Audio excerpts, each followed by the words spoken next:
Like, when you watch these grown men, like, just their finesse and just the way they play and the aggressiveness and just like, that was just so fun to watch. And then you have like the band and just the like that whole ring was filled up, like just the excitement and buzz and just being there with Keegan, like it was just such a great time. That's awesome. Yeah, so. All right, we got people on Zoom. I have only ever sat in nosebleeds in a hockey environment. Tickets were only $15. Oh, yeah. So it's super affordable, like, I told Bruce, I was like, we should be. Season ticket holders. We could afford this, we could. Hockey, like if you don't know what you're looking for, it can be too fast, you know? And one of the pucks flew, zoomed past us, looked over this guy, can you not, shoot. Literally stuck his hand, got this puck in it, and I could not believe it, I was like. That's insane. Pretty crazy, like high five, cheering, it's fun. That's awesome. But then Bruce and Kellen came up, after, because Kellen had a game on Saturday, so they came up in the evening. And that's awesome. All right, party people. I see Zoom login names, but I don't see faces, and I want that to change. For those who are in position to put their videos on. Hey, Liz. Oh, you're downstairs right now. What are you doing down there? I can't hear you. You're muted.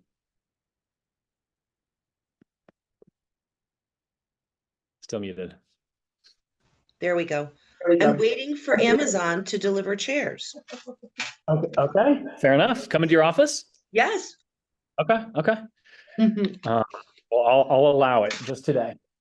Thanks, Mark. I thought of you this weekend as I was sitting gratefully in our home and how good the look. So everything settled in? As settled as they can be. We're getting ready to blow a wall out and do a new kitchen. Are you doing the kitchen already? Yeah, they're gonna start the dig next week. Wow. So that's awesome. How exciting. Game on. I'm gonna come by and see it. Yeah, no, you're invited. Anyone who helped is invited, and the rest Thank of you, yeah, secret password. Gina, Andrea, Beth, any of you guys able to go video at least for this launching portion? I am going to get my share screen ready. Thanks for bearing with me. I apologize for being a couple minutes behind schedule. Hey, Andrea. How's it going? All right, I am going to download this to PDF format.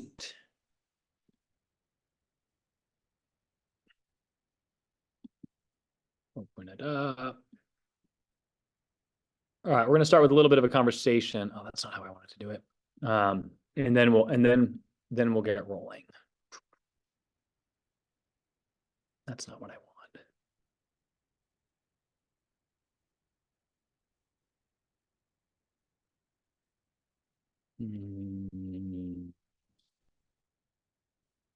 All right, we'll just do it that way.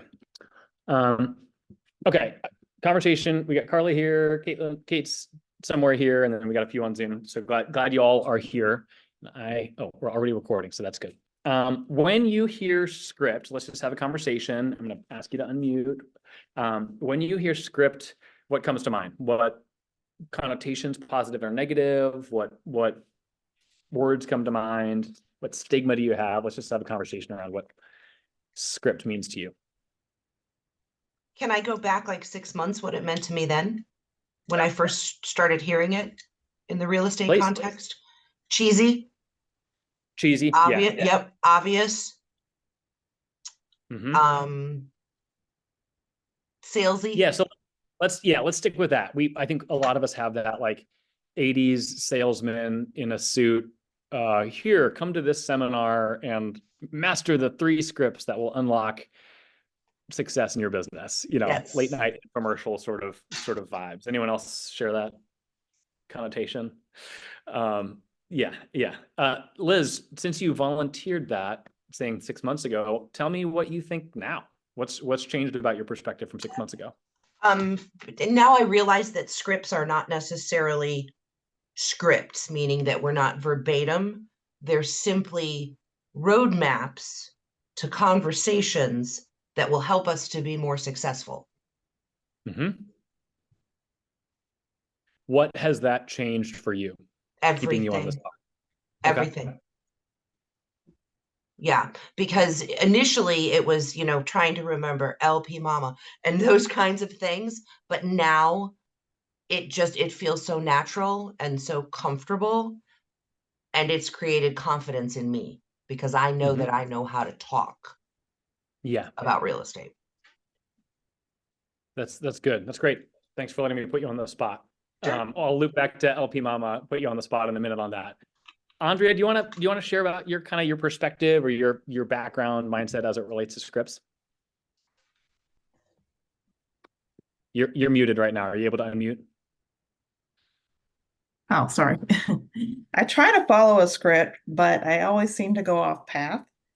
So it's just easier for me to just like wing it and have a conversation Mhm. with people.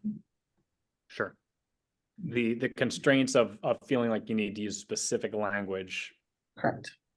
it doesn't work for your brain. No. Yep. Fair enough. Kate, how about you? You've worn a variety of hats in the outbound sales world, shall we say. How do you think about scripts? I live by scripts. Do you? Yeah, I do. I personally feel they help me cover all basis points with people, depending on their personality style. I find myself to be a high C, and I don't cover a lot of details with folks in the sales world. I'm just like, you're ready, I'm ready, let's go. What's the question? Mhm. So I force myself to use scripts to make sure my conversation is thorough and that everyone is feeling good. Mhm. Some of my favorite scripts are very, very PW based. Yeah. And yeah, I think my biggest script, I guess, that I use that's not really a script is just making sure I incorporate as many questions as possible. Yeah. In the conversation, just to make sure I fully understand everything. So scripts are definitely a way of life in my. Did you coach with Rich Rector for a time? I did. Okay, I don't know why I remember that, but yeah, Kate's old coach. I feel like he's the king of scripts in one aspect of our business, at least. I have to say to those who don't feel comfortable with scripts, I think that's very common. I think naturally, just as humans in general, scripting is a skill that you Yeah. learn. It's not necessarily something that feels natural. And I've heard a million times it feels like I'm being salesy. Yeah. And my coach at the time asked me the simple question of, are you making the money that you want to make? And are you doing the volume that you want to do? And the answer was no. And he said, it sounds like you have to incorporate something in your routine to Yeah. help you get to where you want to go. And in my opinion, that was the one thing that changed for me drastically. I don't know how many people heard Kate super clearly, so I'm going to reflect back to you. I think, or I'm going to bounce back with a thought there. I think many of us are clearer on what we don't want to do or don't want to feel than what we're willing to do in order to accomplish what we set out to do.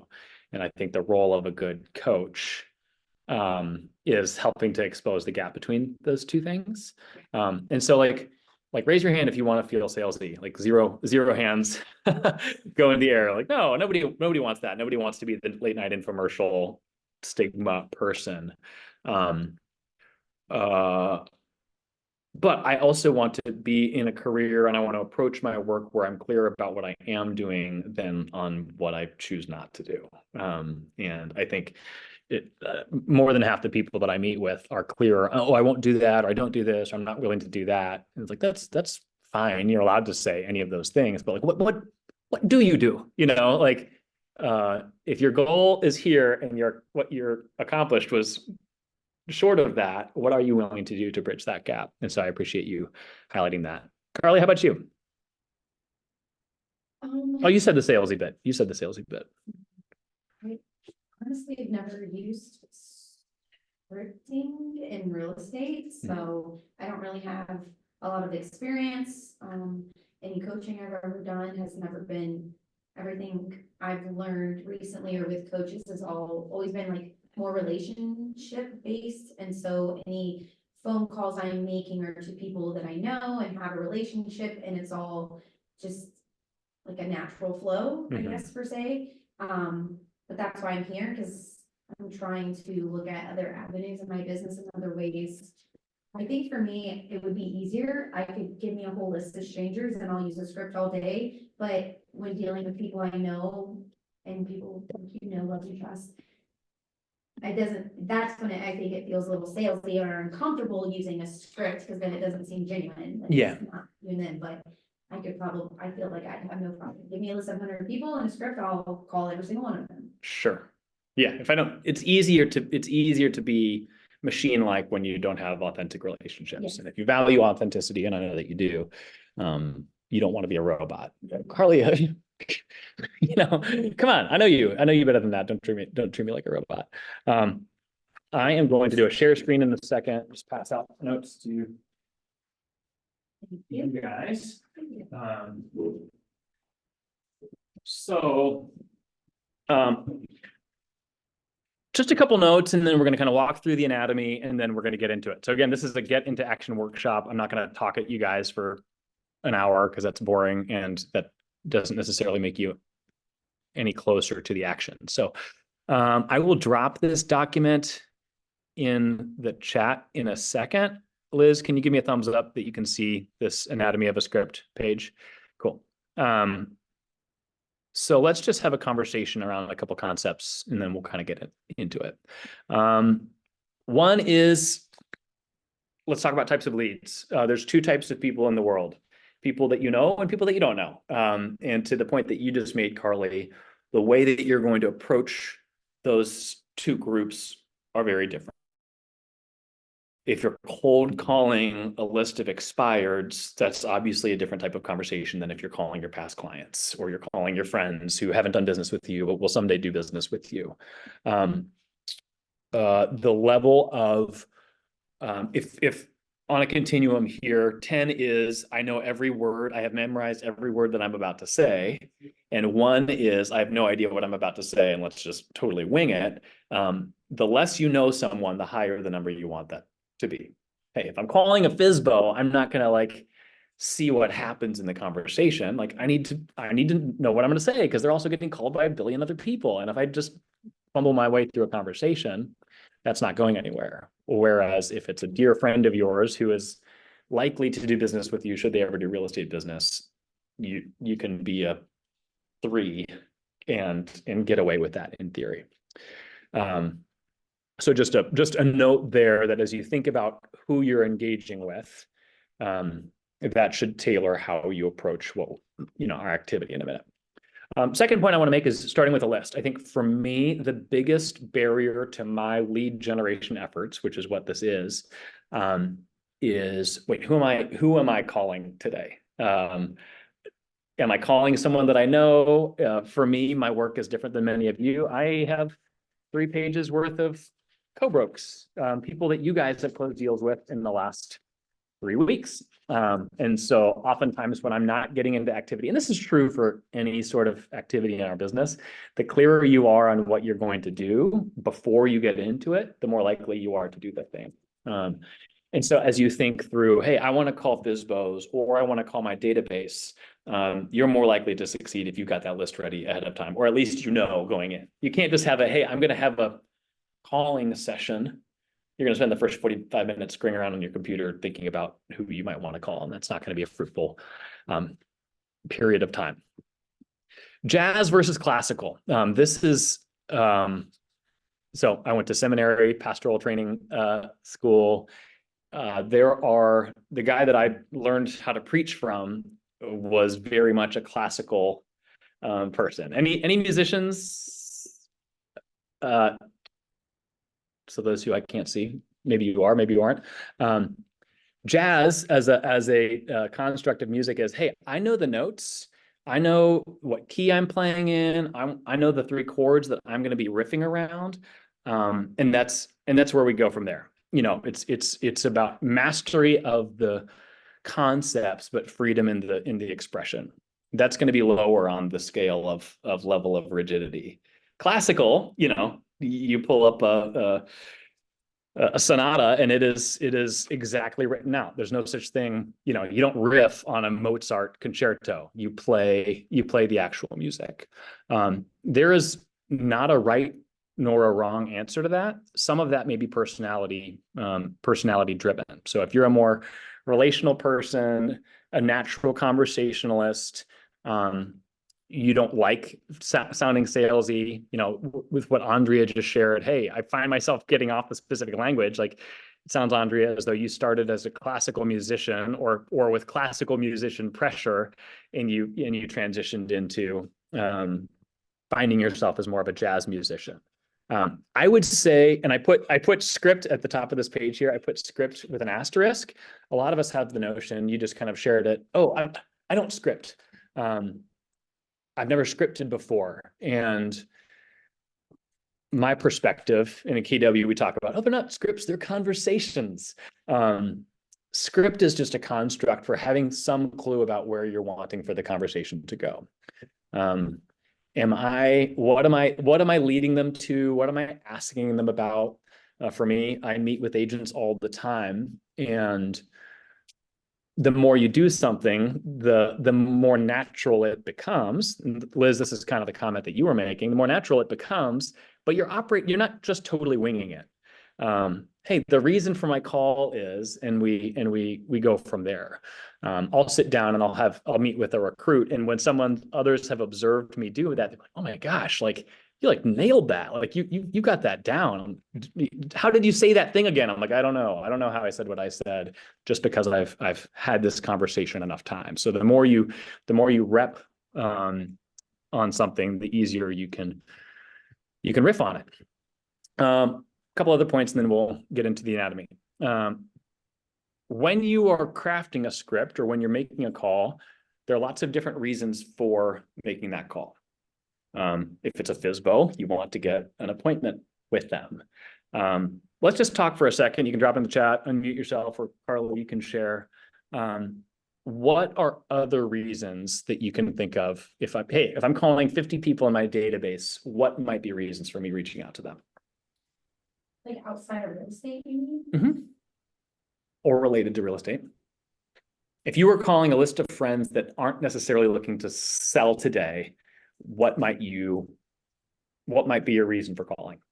We'll see, how they're doing, what's going on in their life, and how I can support them in whatever they're pursuing at the current time. I would definitely make the conversation about them and genuine, right? Like checking in, how are you feeling, what's going on, how's little Bobby, like how, just I would be like in that relationship based, checking in and see if there is any way that I can support them. And I'd probably try to end the conversation with like an in-person coffee meeting. Sure. So then the next time we see each other, it's face to face. So the reason is nurture the relationship and to offer a kind of authentic connection with the goal. The ask would be, hey, love to get coffee and catch up on, on a deeper level. You're not talking about real estate. You're looking to strengthen that relationship. What might some other reasons be? Hey, Mark, I always try to keep in mind the Ford, family, occupation, recreation, and dreams. So if I just try and find one and kind of hone in on one of those 4 things and kind of run with that. And then, like I said, when we had our conversation earlier, I've been making it a point as my New Year's resolution to every single week meet with somebody new, which I've already scheduled out for the next 3 weeks. And I already did this week and last. So I just constantly being in front, being top of mind is huge. Yep. And getting, the listing or getting a sale. That's Carl-Ann, you're such a good student. I put that in the notes down there, the Ford acronym. For those of you who say but what would I say when I call someone that I know? We naturally do this. This is how conversations with people flow, but Ford is the kind of the rubric that can guide us. Hey, I don't want to talk about all those things, but family, occupation, recreation, and dreams, any 1 or 2 of those things are a great way to at least strengthen the relationship. Other reasons for calling, and I put MOFR in parentheses there. MOFR, for those of you who are newer to the KW world, is a Gary Kellerism that stands for Make Offer for Immediate Response. A MOFR is something that you can offer to anybody. It's a reason for being in touch that they may be interested in, whether they're looking to buy or sell. So, hey, I'm reaching out because we've got a client event coming up next month, and I wanted you to be aware of it. Would be glad to see you. I'll email you the Eventbrite info. Please RSVP by this date. That's a make offer for immediate response, because most people that you know in your database aren't looking to sell today. FSBOs and expireds are, Carl-Ann. You know, that's a very different type of conversation. Other MOFRs could be, hey, I'm calling because this time of year, lots of maintenance issues pop up in homes, and curious if you had any needs, if there's any, any pipes bursting or any challenges related to maintenance, because I'd love to be a resource to you. That's something that people can easily say yes to, that there's no strings attached. Other forms of MOFRs are buy this house, we'll buy yours, sell it now programs. Like, there's lots of options out there that are for motivated buyers and sellers that are reasons for people to get in touch. Most of you who are either solo agents or newer agents aren't going to be at a place to offer those, but if you're on a team, there might be scale there that you can tap into as well. But it's always important, even if it's just a relational touch, to think about what is my reason for calling is for strengthening the relationship. And my goal is to set an appointment, being clear on that. I'm not just calling to shoot the breeze. And then one other note, and this is for me more than anybody, is thinking through the power of silence. Who was it that said, were you the one? No, Kate said that questions are crucial to having a good scripted conversation. And if you're like me, that is, I can talk to anybody. Often we're not all that great with silence. And so asking a question and actually letting people respond. How are you doing today? Not just as a reason for you to catch your breath, but because you care and actually want to know. Going deeper with your questions. Kate and I actually had the same coach for a period of time. And mastering the skill of asking questions is more important than mastering exactly what it is that you're going to say. Any thoughts relative to any of that before we kind of talk through the jazz of scripts? Cool. So basically, as we think through, and this is again underneath that jazz construct, I think nobody wants to sound like a robot and feel like they're saying the exact same thing all the time. But as I think through a scripted conversation, it includes kind of these key 4 elements. Number 1 is connection. Hey, so-and-so, Mark Sandvik from KW. The more you know them, the less you need to make that connection. But how's it going? What's new? How are you guys staying warm? What did you do this weekend? Those kind of forward questions to engage on a personal level is crucial. The last thing you want to do is, hello, the reason for my call is so-and-so. Nobody wants to do that. Second, you do have a purpose in calling. And I'll even use Carly's as an example, because you may think that there's not a reason for it, but there is a reason for it. So when we're calling, we have kind of 2 purposes. One is general and one is specific. So for example, hey, so-and-so, using Carly as an example, how's it going? What's new? How have you all been? I'm realizing this time of year that reconnecting to the people that are important to me is more, is more essential this time of year when the days are cold and sad. That's a general purpose statement where it's, hey, I need human connection. For me, one of my goals this year is to have coffee with 100 different people. Not because it's a sales goal, but because I like fostering connection with different people. Therefore, the purpose specific is like, and frankly, you're someone that I really cherish and regret that I haven't had the chance to connect with more in the last year. As I think about wanting to connect more and more with the people that are important to me. Then we're transitioning to the ask. Curious, not sure how crazy life is right now, but I'd love to get coffee in the next couple of weeks. What do the next Thursday and Friday look like for you? It's a very, very broad outline, but even in a conversation that's simply about relational connection, it's happening there. Thoughts or questions about that flow, pushback, or anything that I feel like I'm missing, at least as far as big bullet points? Mark, I do have something I want to kind of interject. Please. I've been reaching out to, actually, it's a bunch of strangers, a platform that I've been using, and I know none of these people.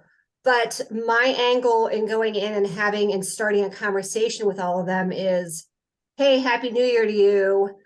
How's it going? Have you made any New Year's resolutions? That has been a huge conversation starter, where I've already gotten one prospect out of it. And he's like, hey, I saw you're a realtor and I'm going to need help looking for a single family home, 2-bedroom, blah, blah, blah. So having that, genuine question, and then they usually ask back. And I said, you know what? Thank you for asking. And my resolution was to reach out and network with as many people as I can in the new year to amp up my real estate and my interior design businesses. So it's been a great conversation starter with, it being the new year. Yes, no, that's a great point. And even I think sometimes we feel like we can't ask those questions to people that we don't really know, but that's a fair game question. You're not asking them to like tell you a deep dark secret, or hey, how's your marriage doing? It's, hey, do you have, it's January. Do you have any New Year's resolutions for the year? That's a safe but an honest question.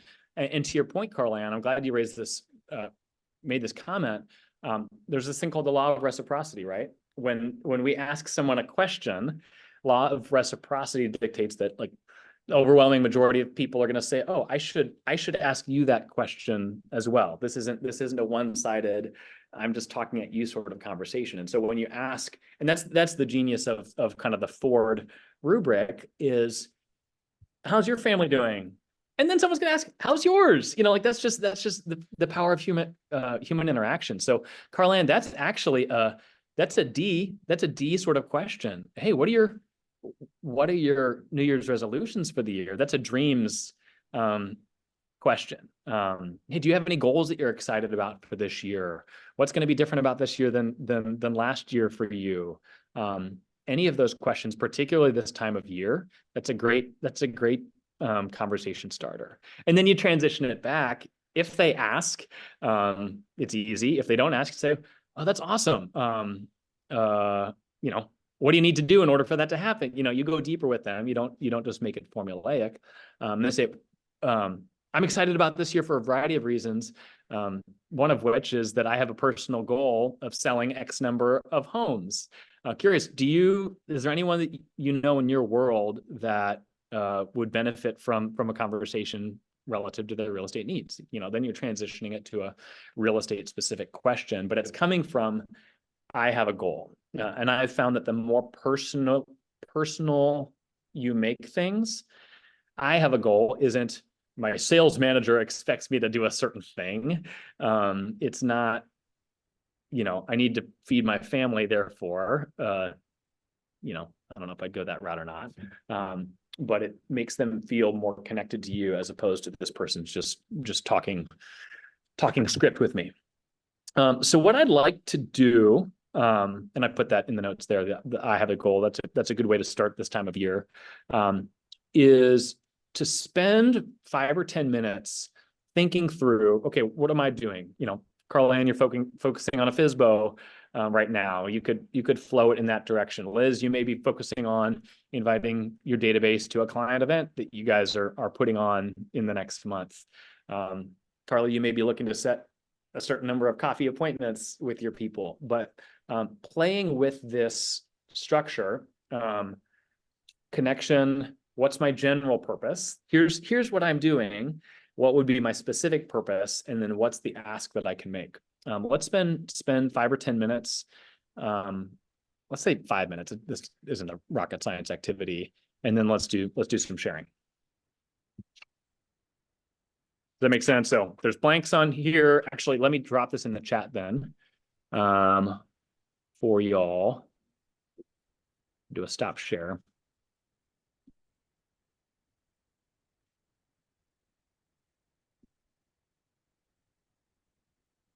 Download.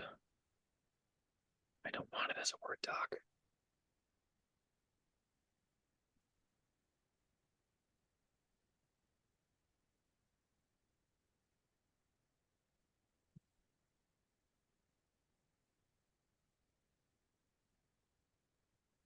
All right, I think that worked. Going to the chat.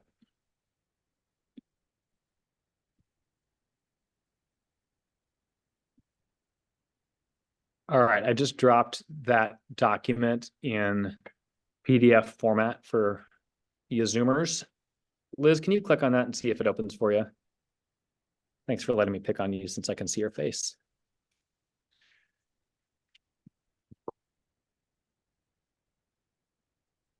That works. It's all good. Cool. Yeah. So y'all can download that. You can save that. There's nothing earth shattering about it so much as providing a framework for you.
Take another minute.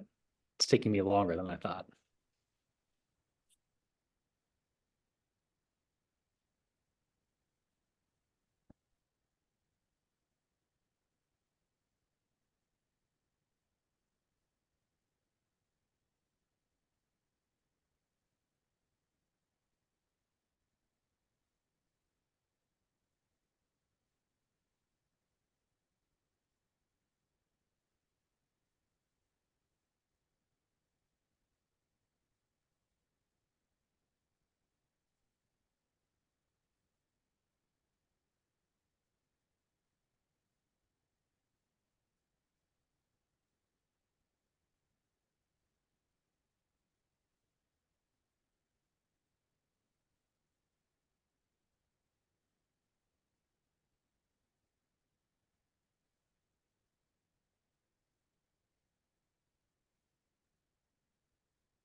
You need another minute?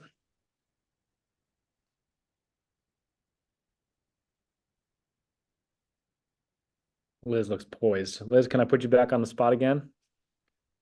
Oh, you'll need to unmute again. Not a fan of Zoom, Mark. You Because can I'm be a up here. talker like you. I'm not sure I'm on the right track, but I just used your cue and kind of went with it. Okay. Okay. Talk us through the flips. Okay, so first connection. Hi, Mark. It's Liz Sanders. Happy New Year to you. I was thinking about you the other day. I wanted to check in and see how you and the family are doing. We're doing great, Liz. Thanks for asking. How about you guys? We're great. We're great. The holidays were beautiful. Were yours nice? Yeah. We've been busy. We moved 5 days after Christmas, so a little I hectic. remembered that. Yeah, the kids excited. Do they love the new place? They really do. They really do. That's awesome. Then it's all worth it. I know I joined a real estate team recently, and we do a lot of community events, and we've got one coming up in February for Harvest for Hunger. Not sure what your schedule looks like, but it'd be great if you could make it. It's on the 17th from 2 to 4. Can I get a good email for you so I can send an invite with details? Awesome. Yes, it's Mark's Handbag at 123.com. Perfect. Thank you so much. It was great talking with you. Awesome. Anything else I can help you with? Mark, the only thing I'll say, as always, and I'm sure you would do this, if you're talking to anybody and they might be looking for some help with real estate, please send them my way. Would be glad to do it. I'm not currently looking, but I'll keep you in mind and keep my eyes and ears open if any of my friends or family are. Fantastic. I appreciate it, Mark. Have a great afternoon. That's great. You did a great thing. So good job. Asking for the email address. That's easy. That wasn't an invitation. They didn't need to do the like, oh, let me talk with my spouse. Like that no one could say no to that request. And in the meantime, you're strengthening the quality of your database. Right. Frankly, pro tip, even if you have their email address, you could confirm that. Yeah. Hey, I'm just calling, just wanted to make sure that I've got the right email address as we send out your invitation. Yeah. That's a great kind of vertically stacking. Hey, I'm touching, I'm getting in contact with them and I'm verifying or strengthening the quality. And quality means I actually have valid contact information. Right. So, current stuff. Capture is what we used to call it. Yep. Great job. Thank you. Anyone else want to chime in, walk us through, take a stab? Well, I didn't compose a script because I'm kind of busy at the moment. I'm running around. What also could have been added to that conversation that would have been very useful is to say, hey, Mark, that's awesome. Congratulations on your new home.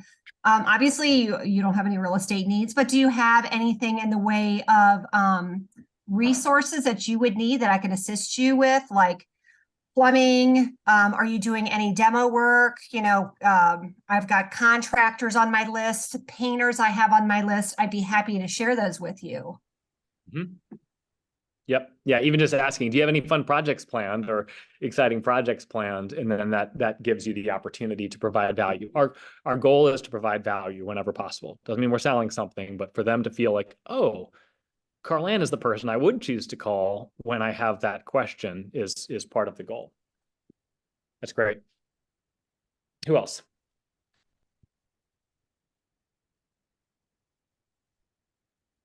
I'll talk you through mine. My role is different than yours. Calling co-brokes. Basically, hey, Heather, how's it going? I'll let you be Heather first. I'm doing great. Hey, I know you're busy. I'm calling to congratulate you on your recent closing at 123 Main Street that you recently closed with Carly Bailey. And I'm calling to thank you for doing business with us. The market's tough. The market's crazy in a lot of ways. And I just appreciate you doing business with us. Curious, real quick, if you got a quick second, how was it doing a transaction with Carly? Phenomenal. Hands down, the best transaction, best co-broke I ever experienced to date. So I had a really great experience. That's awesome. That makes me happy to hear. None of our agents are perfect, but part of my goal is for our agents to be the sort of agents that people like doing deals with. Part of what I do is sit down with agents and talk about their goals for their business, kind of how you're planning about the next year. I'm curious, like, what are your goals for the next year? How are you thinking about business in the next year? Well, I did set a goal. I'd like to double my business in 2024 and just trying to figure out ways on how I can achieve that. That's awesome. Doubling your business any year would be great. Doubling your business in this market would be amazing. Do you have any strategies or plans that you're kind of putting into place with regards to that? Well, I've looked into a couple different lead systems and just trying to build my database. I'm starting there. That's awesome. Hey, I don't know you. I don't really know how you built your business to this point, but I'd love to have the chance to sit down, talk about more specifically about your goals, learn more about why that's important to you, and to kind of share some thoughts that might be helpful to you. Part of what I do is consult with our agents. Do you have any availability next week? I do. I would love that. I would really appreciate that sit down with you. That was easy. It's not normally that easy, is it, Kate? And if they say, so I wrote down some if yes, then no. So if yes, then, or if yes, or if no. If yes, then I'm going for the appointment. If no, then I'm thinking of another soft landing. So, hey, I get that things are busy. That being said, the offer stands. Also wanted to make you aware we've got an event coming up that I'd be glad to email you the info about that will help you as you think towards that. So if we're going more the firm ask, hey, I'm calling because I'd love to sit down with you and talk about your real estate goals for the year. That's a bold ask that may feel too much for some people. And so then having like, hey, also we're doing this thing, or hey, also I've got a newsletter. Would you mind if I added you to the list? Whatever the easy exit is to make to have permission for future follow-up is part of my goal and my role, but the same would be true for us in ours. Anyone else want to jump in and give it a try?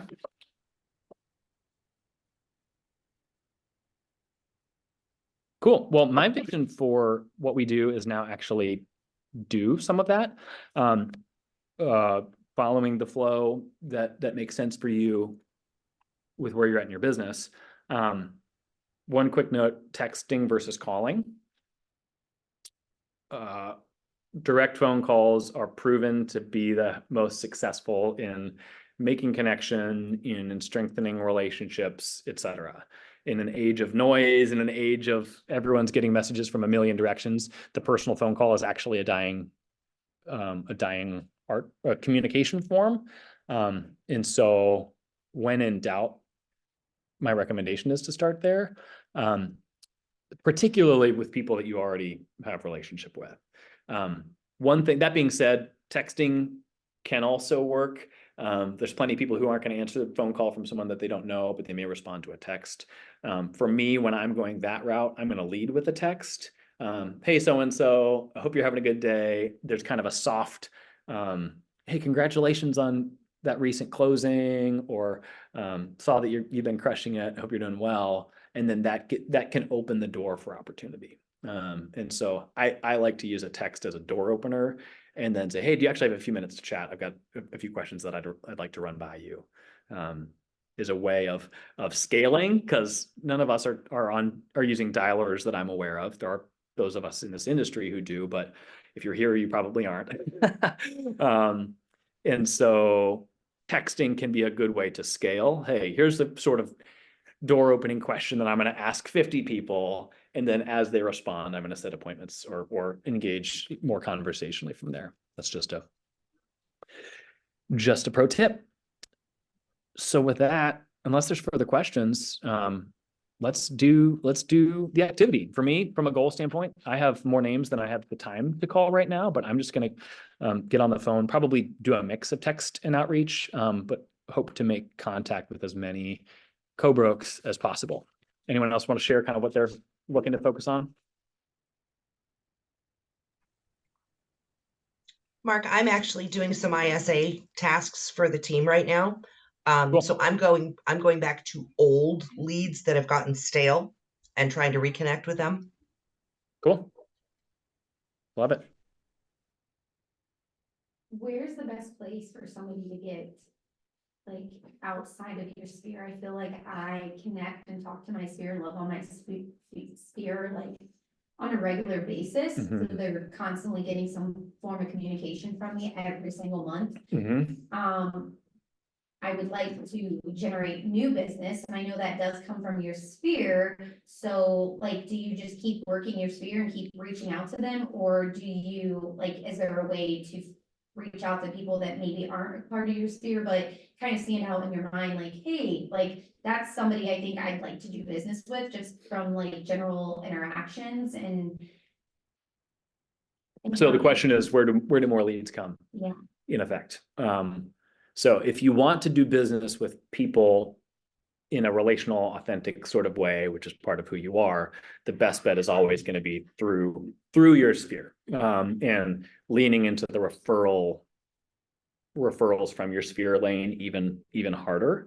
The secondary, because we could do OpCity, we could do Fast Expert, we could cut checks to companies that are going to send us leads, and that's a different type of business than the type of business that you're doing right now, which doesn't mean that it's a bad idea, but that's a different type of conversation.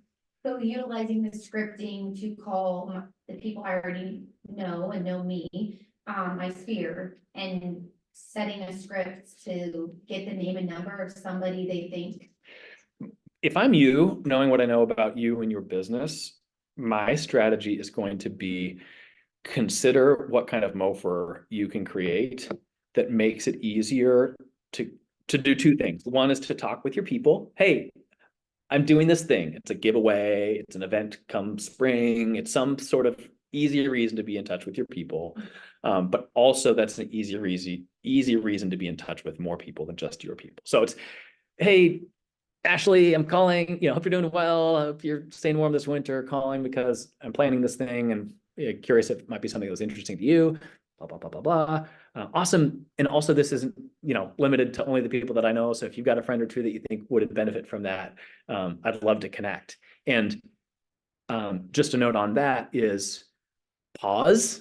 I think all too often we say, oh, that would be great, but pause. Let them interact with that. They might say, actually, now that you say that, I was just talking with a girlfriend yesterday that I think would love one. Awesome. I'd be glad to reach out and invite her personally, unless you'd prefer to do it. So I think that's back to the power of silence. The other angle, I don't know if you've done anything from a farming standpoint, but you're a very kind of community and relationship oriented person. What if we built a farm in your community that was you're driving people towards that MOFR, towards this spring event, et cetera. Kate's got a big smile on her face. Yeah, I've gotten new people to twice, and I definitely feel like we grew our businesses in a very similar way. I was so sphere heavy, specifically in real estate sales, that I always thought in my brain, because of a few books that I've read and The Millionaire Real Estate Agent, you should always have 3 sources of leads coming in at all times and then 2 backups as little buckets. Mhm. And so in my head, I said, okay, I'm really relationship driven and I'm very spirit oriented, never bought any leads. So the sphere is one, I'm gonna communicate with them weekly, monthly, as appropriate. 2, social media marketing. I'm gonna go to my friends' pages and add their friends that I don't know, so they can kind of see what I'm doing. And then the third is I'm gonna host open houses all the time. And I'm gonna walk around the neighborhood and personally invite them to the open house, and then while they're in the open house, instead of saying, will you sign in or take a flyer, I said, hey, what's your cell phone number? I'm gonna text you the link of this property. I'm gonna text them, and then the next day, I'm gonna text them, hey, did you like that property? And by the way, here's a local list of other open houses coming this week if you're still looking. Yeah. So I would force myself into someone else's sphere, and it naturally, it kind of grew mine. And those were like the 3 ways that I grew my business very quickly without having to do those things like I'm going to get a Zillow spend, which there's nothing wrong with it, but if you're a relational SOI type agent, it's not gonna feel nice. Right. And so creating that community, like Mark said, is so important, and you can do that online now. Like, I know you're really involved in your church and you have children, creating a group within Facebook, creating an online community or resource outside of, hey, I'm your local realtor, building your relationships that way. I think you would be like the spokesperson of growing your business, doubling your business if you just focus on your community, for Mhm. sure. Those are the 3 ways I did. And then like always keeping in mind, like one of those can go away at any time, right? Like, Yeah. I don't personally feel like SOI or social media will ever go away, but COVID 2.0 comes, you can't do open houses, so like what's third on deck? Mhm. And then really kind of resonating with this lead bucket is always gonna be 30% of my leads, but how do I get this other bucket to generate more business while also having bucket 3 and maybe bucket 4 and 5 continuously generating business as well. I think the question always is how do we get more business, right? Or Yeah. how do the leads come? And I truly believe leaning into that authenticity that you talk about is how you're gonna do it. I think that's not gonna work for everybody, what I just said. Right. But for you, I think, ooh, I would see that working very well. Agreed. That was a lot of just briefly. Boom. Kate's on fire. Preach. Cool. I'm gonna mute myself and we're gonna hang out and do it for a bit. But call, text, I'm available to process as you're working on what you're working on. Muting and pausing the recording.